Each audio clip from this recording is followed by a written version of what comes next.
احنا محتاجينه يا جماعة، محتاجينه جدا، لان مفيش اله غيره.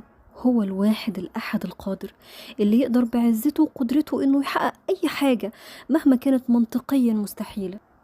فهو سبحانه فوق المنطق وفوق التحليل وفوق كل حاجة. لو محتاجة اي حاجة، محتاج اي حاجة، عربية، شقة، عاوز تتجوز، عاوزة تتجوزي، عاوز عندك شقة وعاوز فيلا، عندك عربية بسيطة، عاوز عربية أحسن، ادعوه بضمير، ادعوه بضمير يا جماعة. والله العظيم إن هو بيستجيب. عايزة أقول لكم كمان حاجة، إن الإنسان حاجاته لا تموت أبدا. ده بالعكس، الإنسان بيموت وفي حاجات ليه نفسه يحققها في الدنيا. بيموت وهو في حاجات كتير كان نفسه يحققها في الدنيا. يعني الحاجة لا تموت.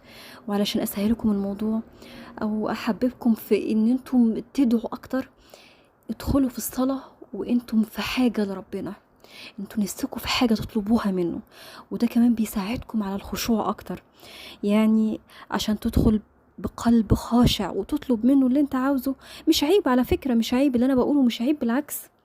ربنا بيحب الدعوة، بيحب البني آدم اللي بيدعيه، لأن الدعاء في حد ذاته عبادة. وربنا عاوزك محتاج له على طول. وكمان ما يحبكش تبقى محتاج لحد غيره، لأن ربنا بيغير على عباده. ما يبقاش عاوز قلبك معلق بغيره. يعني الحاجة بدل ما انت تطلبها من الناس، اطلبها منه، ما يمكن ربنا ييسر لك الأمر. أرجوكم اطلبوا من ربنا كل اللي انتوا محتاجينه وعاوزينه ونفسكم فيه. حتى لو محققش اللي انت عاوزه، او حتى لو محققش كل اللي انت عاوزه، ممكن يديك حسنات، او يخفف عنك، او يشيل عنك مصيبة، يخفف عنك هم او غم، او يشيل عنك مصيبة.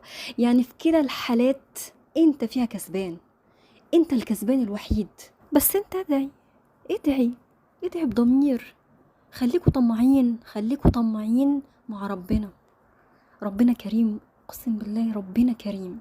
انا نفسي كل واحد يقعد مع نفسه ويكتب كده كل حاجة نفسه فيها: عربية، شقة، وظيفة، جواز، بيت، يبني، اي حاجة في الدنيا، يحج، يعتمر. كل واحد يكتب كل حاجة نفسه فيها ويقول لربنا كده، يتكلم كده بعد الصلاة او في السجود بينه وبين ربنا: يا رب، انا وكلت كل اموري ليك، وكلت كل حاجة نفسي فيها ليك، ومتأكد ان انت هتيسرها لي في يوم من الايام.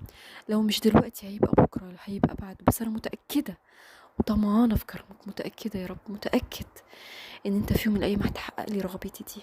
وانا واثق فيك، واثق في انك قادر انك تحقق لي كل رغباتي يا رب. استودعكم الله الذي لا تضيع ودائعه.